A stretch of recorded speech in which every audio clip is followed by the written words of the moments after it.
Hello everyone, welcome back again to my YouTube channel. Thank you all so much for your kind support. Thank you for always watching my videos. I honestly appreciate so much.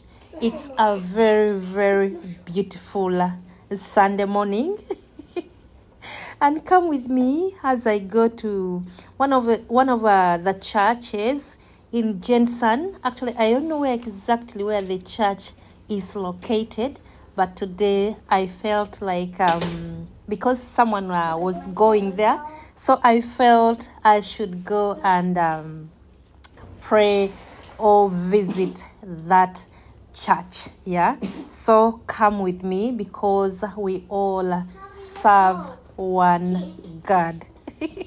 Thank you so much once again, guys. So let's go.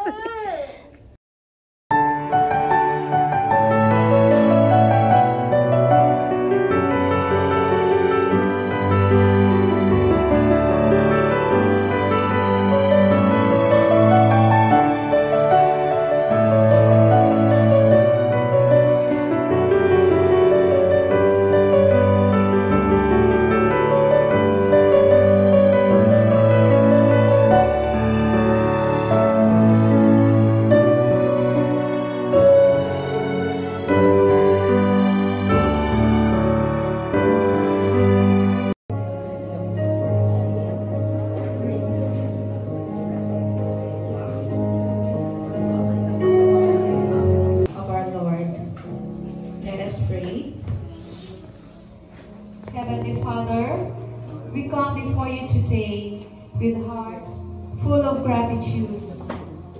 Thank you, Lord, for the gift of this day and the opportunity to gather together in your name.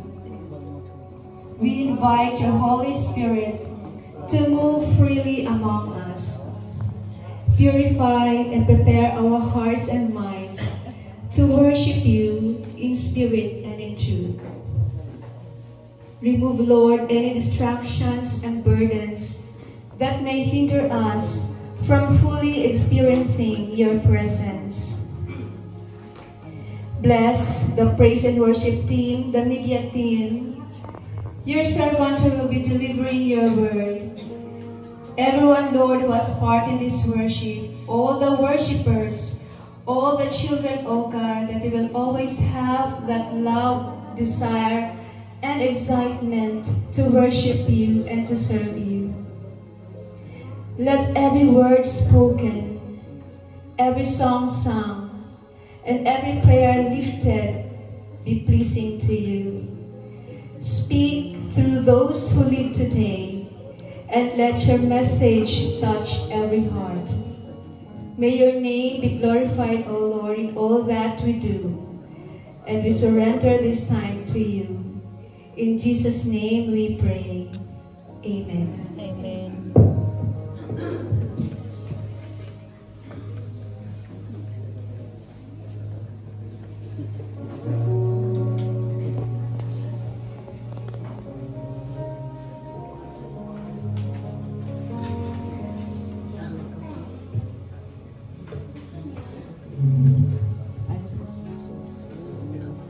Good morning, church.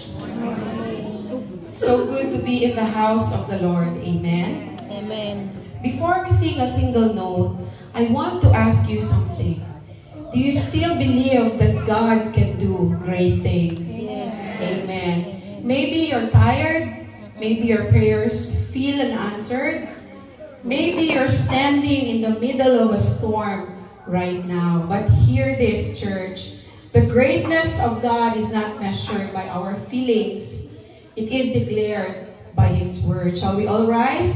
Psalm 126 verse 3 says, "The Lord has done great things for us, and we are filled with joy." Hallelujah, Lord.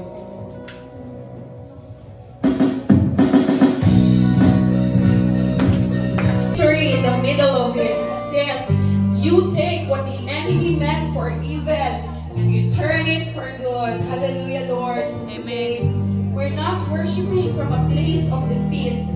We are worshiping from a place of faith. Faith that the weapons may be formed, but they everyone prosper. Faith that the outcome is already in God's hands. We don't have to strive, church. We just have to stand in faith. For the battle belongs to our Lord. Hallelujah, Lord. Amen. Let's see a victory today.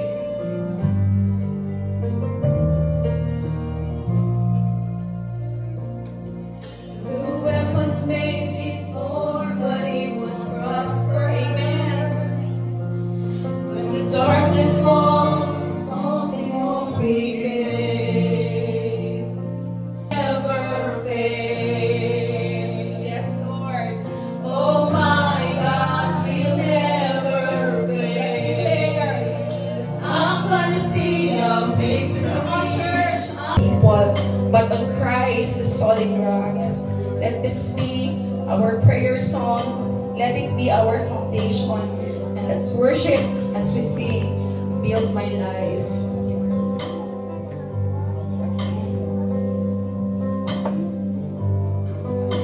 Worthy of every song we could ever sing.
You are holy, you are worthy, you are faithful, just as you are, Lord.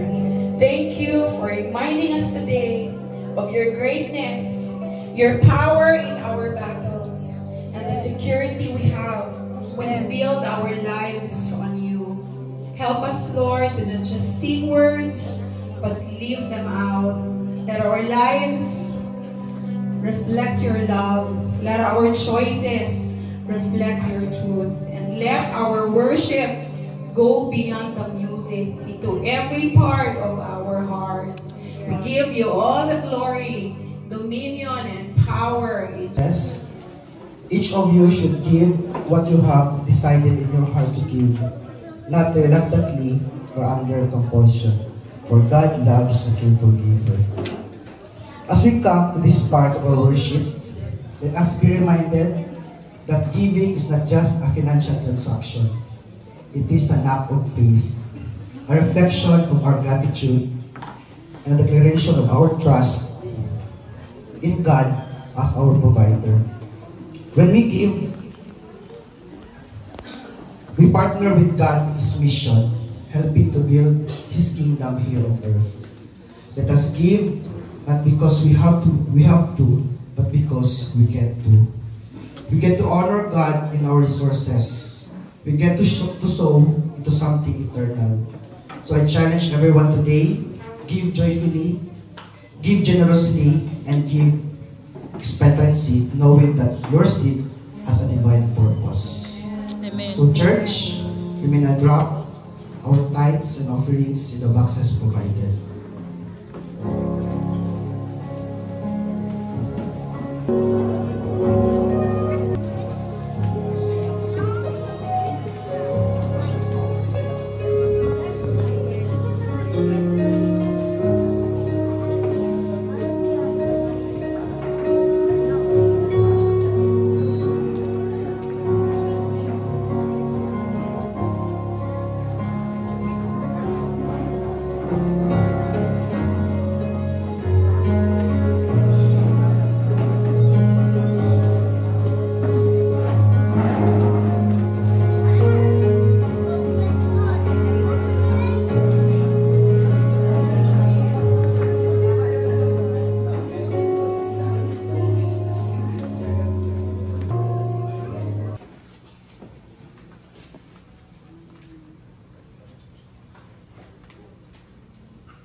as we celebrate the Holy Communion this morning, let us all sing our song of celebration.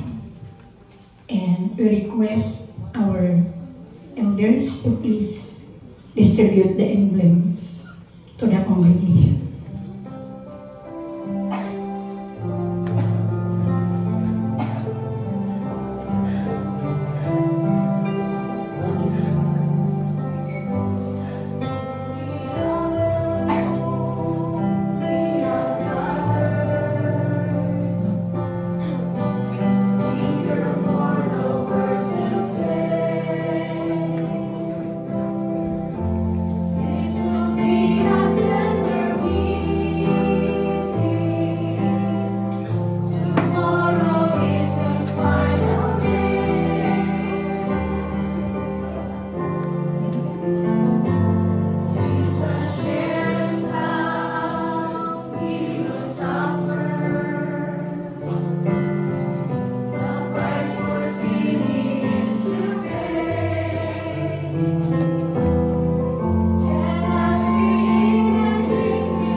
Our Lord Jesus, on the night when he was betrayed, he took bread, and after he had given thanks, he broke it and said, "This is my body broken for you.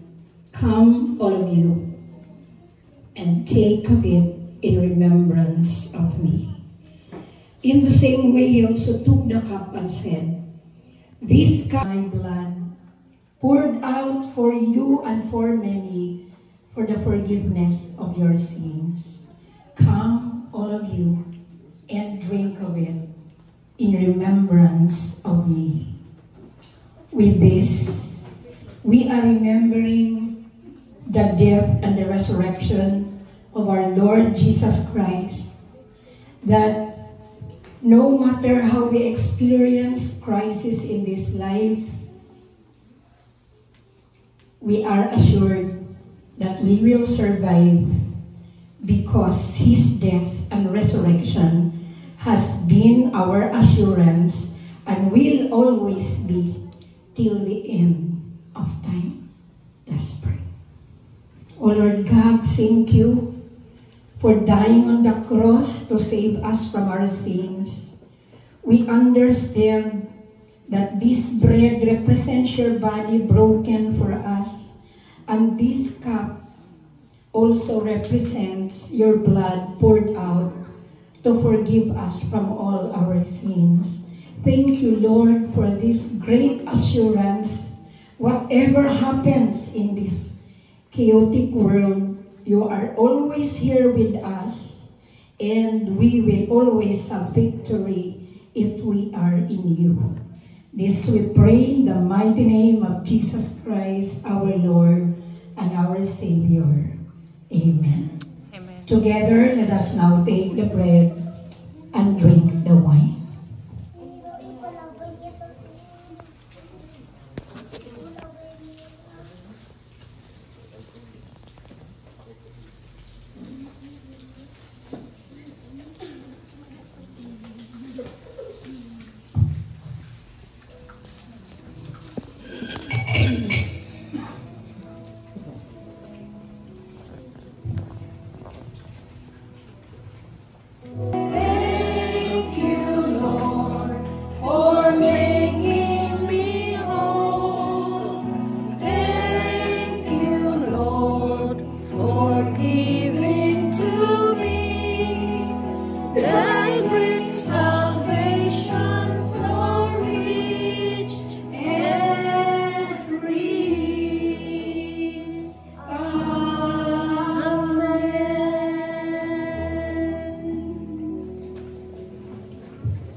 Let us all rise for the reading of God's holy word.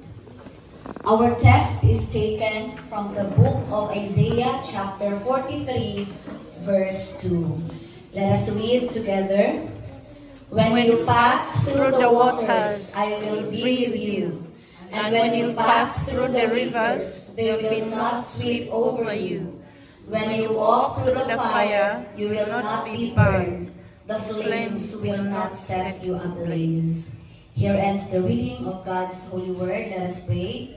O Lord and mighty God, we thank you for gathering us in this place to hear your word. Open our hearts and our spiritual eyes so that we may understand and receive your truth. We also pray that you will empower your servant, that through the preaching of your word, all of us here this morning will be blessed, encouraged. Padayon gihapon sila sa pagpakasala.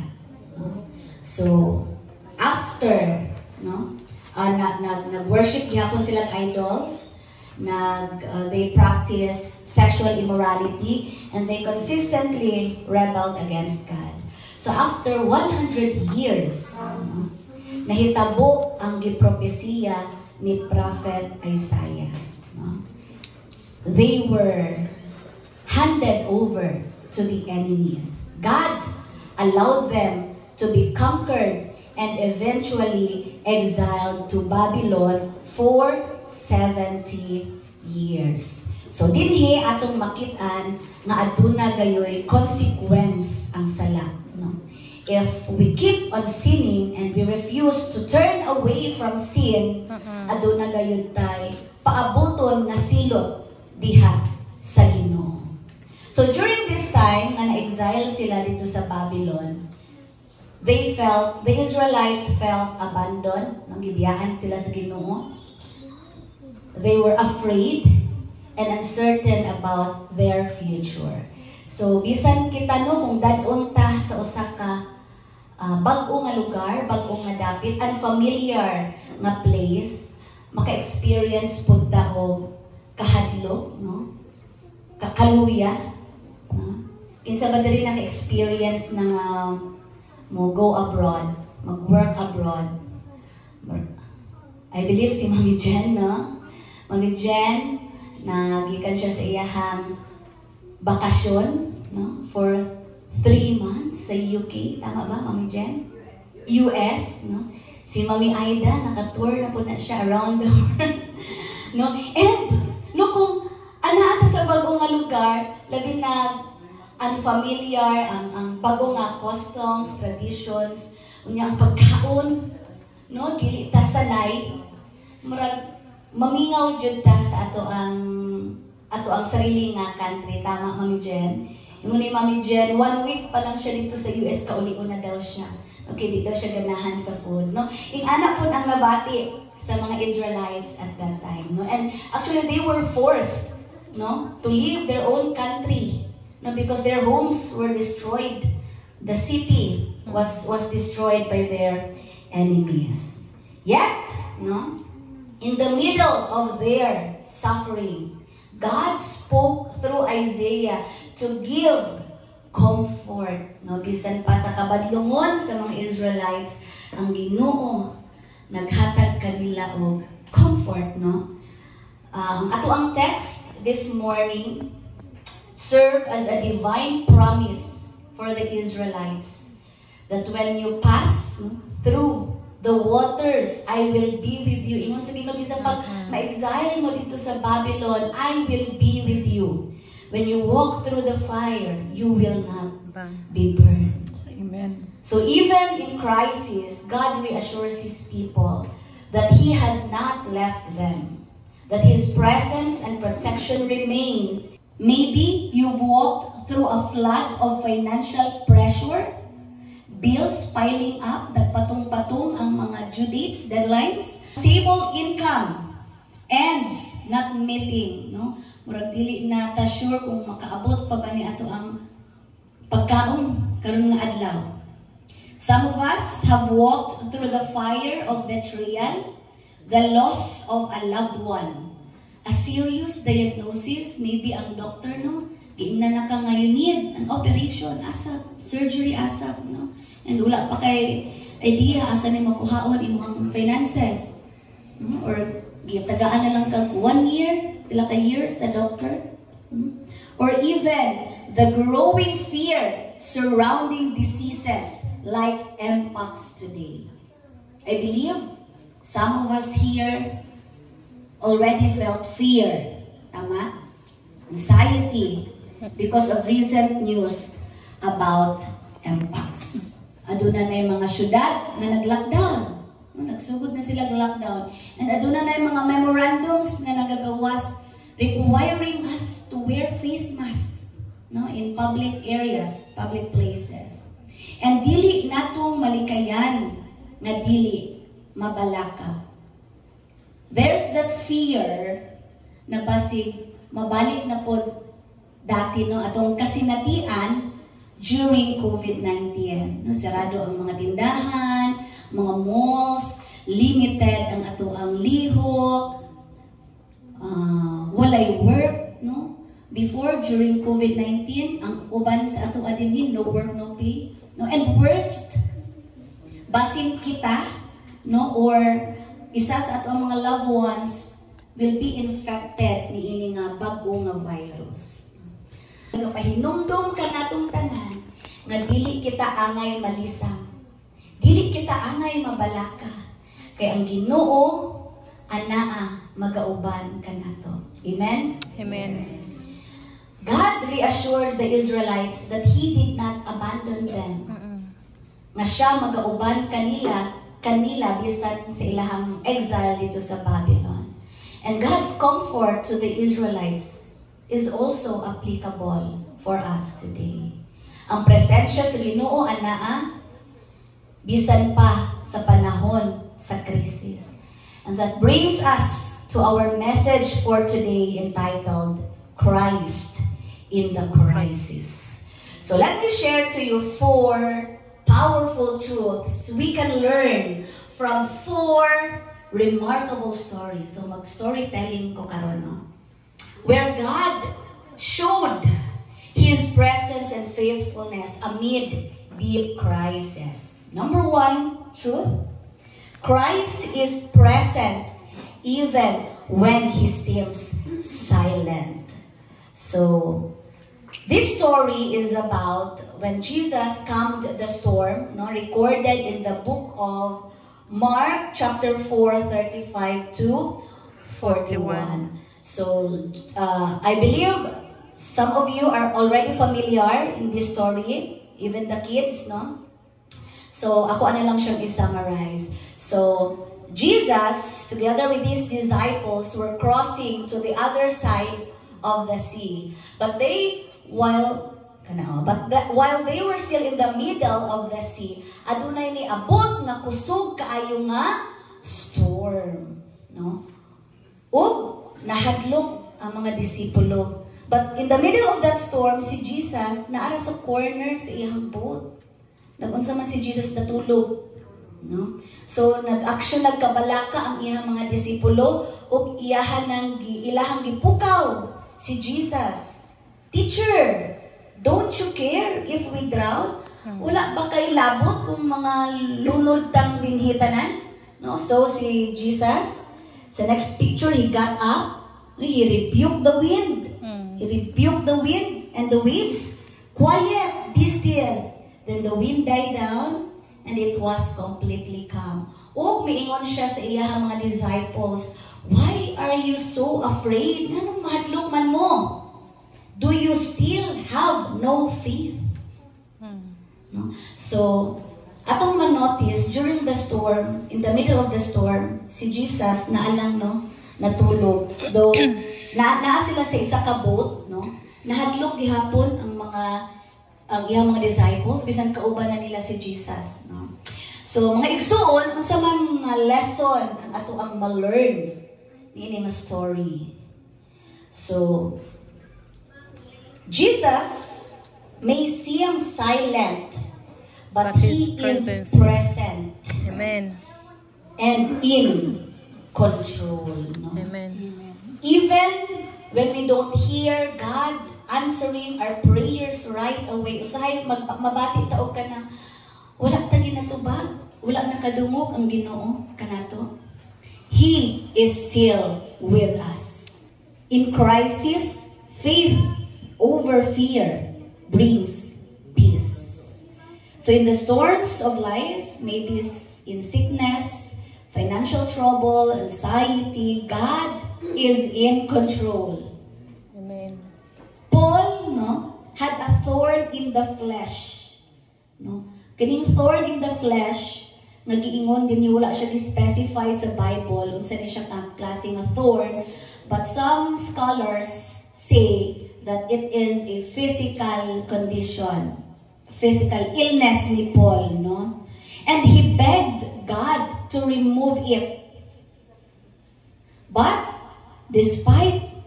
instead of removing that hardship diha kang Paul, God helped Paul see His grace as enough. Giingon gani sa ato verse in Corinthians, my grace is sufficient for you, for my power is made perfect in weakness. Maigsuon, God may not calm the storm around you, but He can calm the storm within you.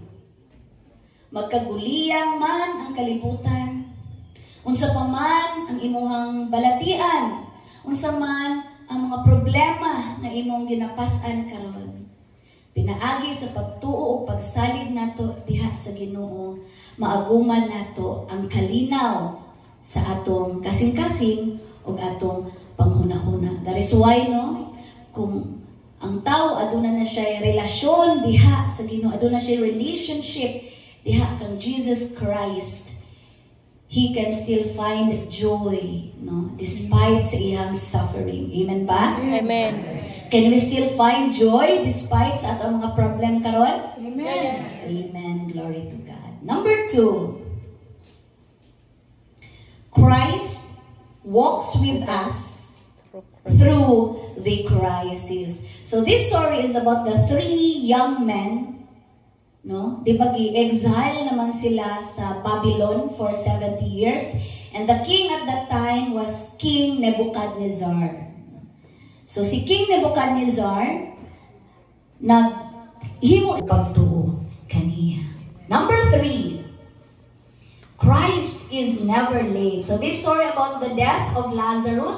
So Lazarus is a close friend of Jesus, and Lazarus was dying. So ang duha ka igsuon ni Lazarus na si Martha and Mary, they send a message to Jesus knowing nga suod si Jesus ug si Lazarus nga may sakit si Lazarus and he was dying. But Jesus did not come immediately.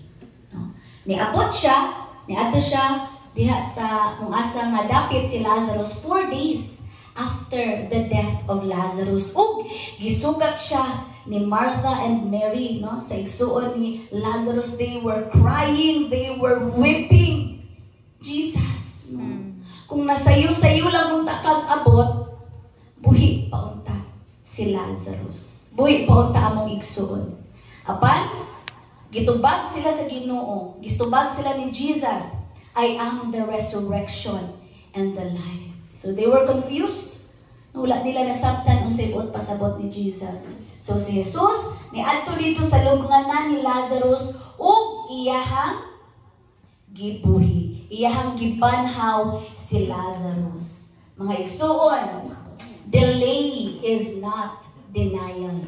Amen. He allowed problems, trials, and even death to display His power over your life. Amen.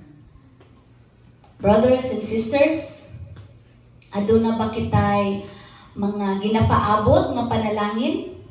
It may be in your job, your promotion, your family, financial provision, business opportunity, or a long-awaited healing. Maybe you've been praying for it for months, even years, Pila na 5 years, 10 years, 20 years na nimong ginahangyo diha sa Ginoo. And yet nothing seems to be happening. But here's the truth. Your prayers may not come according to your timeline, but God always answers according to His perfect purpose. Amen. Siyang pulong, His ways are not our ways. No? Ang ato ang mga plano, dili sama sa iyang mga plano. O ang iyang mga plano, o iyang mga ways are always perfect. Number 4. Our fourth story is about King Jehoshaphat. No? So si King Jehoshaphat faces a vast army he cannot defeat o gibati siya o kahadlok. No? Apan ang Ginoo nakikistorya kaniya pinaagi kang prophet Jahaziel. No? Ug ang Ginoo nag-ingon, the battle belongs to God. Kung sa'y gihimo ni King Jehoshaphat, iyahang gipauna ang iyahang praise and worship team dito sa iyahang armies. Naguna dito sa iyang mga armies. O nanganta sila. And while they were singing praises to the Lord, kung sa'y gihimo, gi-confuse sa Ginoo ang ilahang mga kalaban o nagpinatsyanay ang ilahang enemies. Nahurot ang ilahang enemies. In crisis, your position is not to fight, but to trust and worship God. Amen. Worship is our weapon. When we are overwhelmed and surrounded by problems, position yourself in praise and watch God move. Trust Him to do what only He alone can do. In the midst of crisis mo, pagpagulbol, pagduha-duha, ang angay ng God, let thanksgiving, praise, and worship come first. Amen. Bisan pa sa lisod sa atong kahimtang, mag-una-unta ang pagpasalamat, pagdayeg, o pagsimba diha sa Ginoo. Usahay man gud no kung naatay problema, we turn away from God. No? Mangluod ta sa Ginoo, di na ta mag-ampo, di na ta musimba. But when we choose to worship instead of worry, you invite God's presence and power to fight your battle. Amen. Amen. Hallelujah. So we have known the truth, no? Atong nadunggan ang 4 powerful stories in the Bible. It's not actually a myth, no? Nga nahitabo in the time of Jesus. So I would like to share with you 7 ways, no, on how to face crisis. No? So ako na lang siyang gihimuan og ko siyang ginganlan og how to face crisis, no? The FGT way. Based sa pulong sa Ginoo. Letter F. Fix your eyes on Jesus. Don't focus on the storm. Ayaw tan-awa imong problema. Hangad sa Ginoo because God is bigger than your problem. Amen. G, go to God in prayer. No? Sama kang Jehoshaphat. No? Before you panic, pray. Crisis is actually an invitation to connect with God. No? Kung atong mapansin, kung anaata sa kahayahay, dili ka ita mo duol diha sa Ginoo. Apan kung moabot ang kalisdanan sa atong kinabuhi, mas intimate ta diha sa Ginoo. Letter T, trust in His promises. Just like the promise of God sa mga Israelites, we can also trust sa promise ni God that He will walk with us. Dili man dayon mag-change ang atong circumstances, but be assured na ang Ginoo naglakaw kauban nato. Amen. W, worship through the pain. Worship is a weapon. Even when it hurts, lift your hands in worship. Amen. Bisan pag broken-hearted ka, gibiyaan ka sa imong uyab, duol sa Ginoo, Lord, salamat. Gibiyaan ko sa imong uyab. No? Kay, God has prepared someone better for you. Amen. Hallelujah. Amen. A, align with God's Word. In a world full of noise, let the Word of God be your compass. No? Align your ways and plans to God. No? Sa atong madunggan ng mga balita, news, na makahatag ka na to fear, let us align, no? Magbasa ta sa pulong sa Ginoo aron ang Ginoo pinaagi siyang pulong mo ay maga-direct ka nato sa ato ang angay nga pagabuhaton. Why? Yield to God's process. There are things that we wanted to happen in life, no? Adto na tayo mga butang nga gusto nato mahitabo. Lord, gusto na ko karon dayon karon nga year nga dapat ani na ako naabot sa life, no? But don't resist what God is doing in you through the trial. So, as a challenge, no, in every kind of crisis, ni anhi sa simbahan, nga adunay mga ginapasan nga problema. Some of us are struggling with sickness, but despite all of that, we still came. You still chose to be in the presence of God. Yes. And because of that, right now, victorious. Amen. Not because your situation changed instantly, but because we position ourselves in worship. And just by being here today, you're not just surviving the crisis, you are standing in victory. Amen. Hallelujah. Let us all rise. Manindog ta and continue to position ourselves in worship as we sing our closing song. I will now